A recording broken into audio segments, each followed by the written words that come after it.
اعوذ باللہ من الشیطان الرجیم بسم اللہ الرحمن الرحیم اللہم صلی علی سیدنا محمد وعلی آلہ بقدر حسنہ وجمالہ۔ السلام علیکم ورحمۃ اللہ وبرکاتہ۔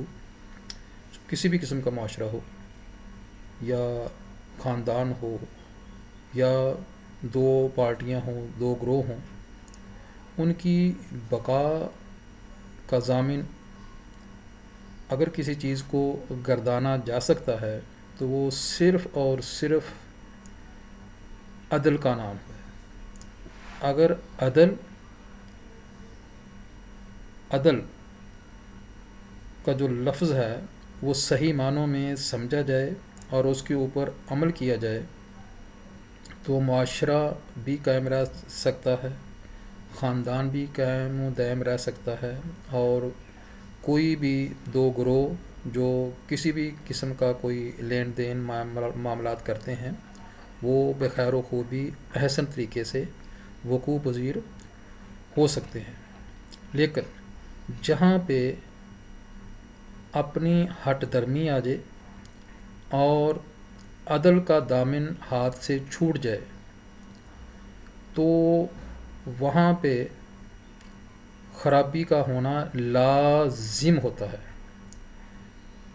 اس خرابی سے پہلے بے شک اس کی جو بنیادیں ہیں وہ محبت کے اوپر قائم ہوں، خاندانی روایات کا خیال رکھا جا رہا ہو، لیکن ایک فرد کی وجہ سے، اس کی ہٹ درمی کی وجہ سے وہ ساری کی ساری جو بنیادیں ہیں وہ زمین بوس ہو جاتی ہیں۔ تو عدل کا جو دامن ہے وہ جب ہاتھ سے چھوٹ گیا تو پھر کسی بھی معاملے میں خاندان کو، گھر کو، آپس کے جو معاملات ہیں ان کو اچھے طریقے سے ہم وہ وقوع پذیر ہوتا نہیں دیکھ سکتے۔ اللہ پاک نے قرآن پاک میں بھی فرمایا وَتَعَاوَنُوا عَلَى الْبِرِّ وَالتَّقْوَى وَلَا تَعَاوَنُوا عَلَى الْإِثْمِ وَالْعُدْوَانِ، کہ نیکی کے کاموں میں، تقوی کے کاموں میں ایک دوسرے کے ساتھ تعاون کرو۔ تعاون کا مطلب یہ ہے کہ آپ کی جو مدد ہے کسی بھی لحاظ سے، کسی بھی شکل میں، وہ آپ نیکی کرنے والے کے ساتھ اس کو شامل کریں۔ اگر آپ کی اخلاقی تعاون کی ضرورت ہے اس کو صرف، یا اس کو پیسوں کی ضرورت ہے تو آپ پیسوں میں مدد کر سکتے ہیں تو پیسے دے کے مدد کریں۔ اگر آپ اخلاقی طور پہ اس کا ساتھ دے سکتے ہیں تو وہ کریں، شاباش دے سکتے ہیں۔ یہ شاباش کا دینا، تھپکی دینا، یہ بھی ایک آپ کہہ لیں کہ ایک ادنا تعاون ہے نیکی کے سلسلے میں۔ اور اسی طرح اللہ پاک نے فرمایا کہ وَلَا تَعَاوَنُوا عَلَى الْإِثْمِ وَالْعُدْوَانِ، کہ گناہ کہتے ہیں کہ گناہ کے معاملے میں تعاون بالکل نہیں کرنا۔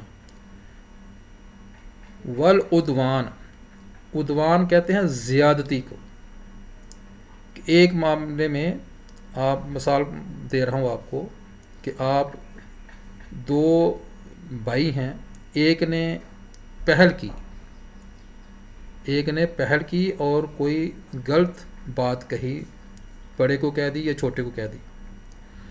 اب جس کے ساتھ زیادتی ہوئی ہے پہلے، اب اس نے اس کو بدلے میں اگر وہ بھی زیادتی کرتا ہے تو اس معاملے میں، زیادتی کرنے کے معاملے میں تعاون بالکل نہیں کرنا آپ نے۔ ہاں، جس نے زیادتی پہلے کی ہے آپ اس کی سرزنش کریں، جو گناہ کا کام اس نے کیا ہے آپ اس کی سرزنش کریں۔ ایسا نہیں ہو سکتا کہ ایک خاندان ہے، اس میں بھائی بھی ہیں، بہنیں بھی ہیں، باقی رشتہ دار بھی ہیں، تو ایک بھائی اٹھ کے بڑے بھائی کو گالیاں دینا شروع کر دے، اور وہ بھی غلیظ ترین گالیاں دینا شروع کر دے، اور باقی جو بھائی یا بہنیں ہیں یا رشتہ دار ہیں وہ اگر اس کو روکتے نہیں ہیں، اگر اس کو روکتے نہیں ہیں تو وہ اس گناہ میں اس کے ساتھ تعاون کر رہے ہیں، جو کہ سراسر اللہ کے رسول صلی اللہ تعالیٰ علیہ وآلہ وسلم کے حکم کی خلاف ورزی ہے۔ اب یہ بھی نہیں ہو سکتا کہ وہ بندہ ایک کہے جی ہم نے تو اس کو منع تو کیا ہے، بات اس نے بہت غلط کی ہے، اس کو نہیں کہنا چاہیے تھا، یہ گالی نہیں دینی چاہیے تھی، یہ تعاون نہیں ہے۔ ہاں اگر اتنا اتنا کہنے سے گالی دینے والے کو سمجھ آ جائے، اس کو احساس ہو جائے کہ میں نے یہ گند کیا ہے، تو پھر تو ٹھیک ہے، پھر تو باقیوں کا معاملہ بھی ٹھیک ہے۔ لیکن اگر وہ اپنی ہٹ درمی پہ قائم رہتا ہے تو پھر باقی لوگوں کا اتنا کہہ دینا کافی بالکل نہیں ہوتا۔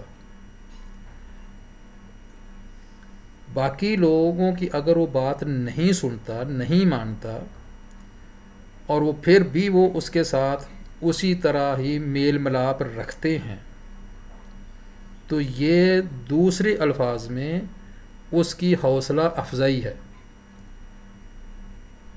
کیوں کہ جو بندہ غلطی کر رہا ہوتا ہے، جس وقت وہ غلطی کر رہا ہوتا ہے وہ اس کو غلطی نہیں سمجھتا، وہ گناہ نہیں سمجھتا، وہ سمجھتا ہے کہ میں بالکل ٹھیک کر رہا ہوں۔ یہ اس وقت کے گزرنے کے بعد کا ایک احساس ہوتا ہے جو اللہ پاک اگر اس کے دل میں ڈال دے۔ اگر وہ ایک خوش بخت ہے تو اس کے ذہن میں آٹومیٹیکلی آئے گا کہ یہ میں نے زیادتی کی ہے، چاہے چھوٹے کے ساتھ کی ہے چاہے بڑے کے ساتھ کی ہے۔ لیکن اگر اس کے ذہن میں خود بخود نہیں آتا تو یہ پھر دوسروں کا فرض ہے کہ وہ اس کے ذہنوں میں، باقی لوگ جو ہیں وہ اس کے ذہن میں ڈالیں اگر وہ سمجھتے ہیں کہ یہ اس نے غلط کیا ہے۔ کیوں کہ گناہ اور زیادتی کے کاموں میں آپ نے تعاون نہیں کرنا، اور اگر کوئی بندہ خاموش رہتا ہے اس کے اوپر تو یہ بھی گناہ کے کام میں اس نے تعاون کیا۔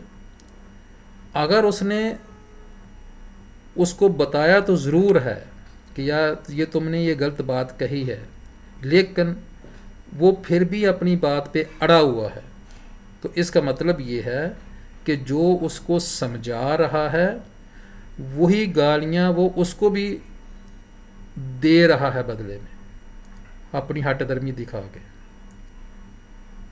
تو ایسی صورت میں ایسے بندے کے ساتھ جو میل ملاپ رکھے، یہ اس کی حوصلہ افزائی کرنے کا دوسرا نام ہے، جس کی اسلام میں قطعاً اجازت نہیں ہے۔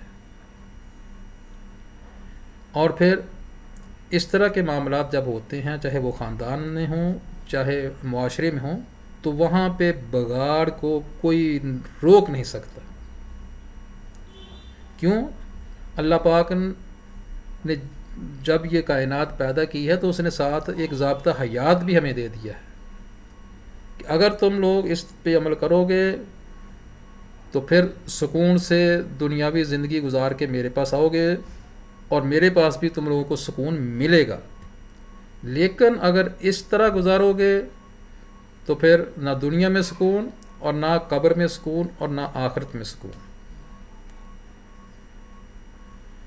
تو اس طرح کی اگر خدا نخواستہ کوئی نوبت آ جائے تو پھر بندے کو حق کا ساتھ دینا چاہیے، حق کا ساتھ۔ کیوں ساتھ اس لیے دینا چاہیے؟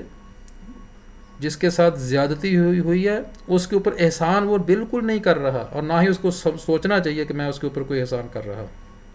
اس نے اگر حق کا ساتھ دینا ہے تو صرف یہ سوچ کے دینا ہے کہ یہ میرے اللہ کا حکم ہے، اور اللہ کے حکم کی سرکوبی کرنے والا دنیا و آخرت میں کامیاب بالکل نہیں ہو سکتا۔